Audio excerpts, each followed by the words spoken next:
Writing for Tuesday, May 5th, 2020. Here we're going to look at an example of a historical timeline. So remember, events in history, not just the events that are happening to a character. As a reminder, I have a character whose name is Sarah. She's made up, and she lives during World War II. There are events in history that make up the historical timeline. So these are happening during her life, but they're not happening directly to her. They just happen to be happening at the same time as she's alive. She's living through this history. So first main event, Hitler rose to power as the leader of the Nazi Party. He had a plan to take over the world and eliminate Jews. Denmark was invaded after this happens, right?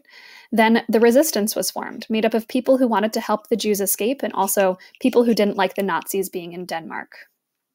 And then finally, Jews were getting smuggled to Sweden on ships. So these are events in history that are happening during my character's life. So now it's your turn to create a historical timeline. Think about the events that happened in history during your character's life.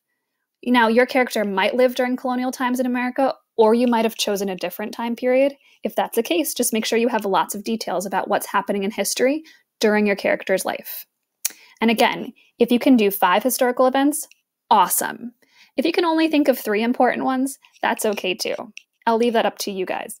But the more that you can do, the more impressed we'll be, and the more thorough your planning will be, so the better your vignette will be. And if you need to, you can always go back to some of your planning from last week and some of what you've learned in social studies over the past few weeks.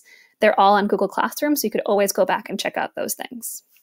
Cool. Can't wait to see what you guys come up with. Happy learning.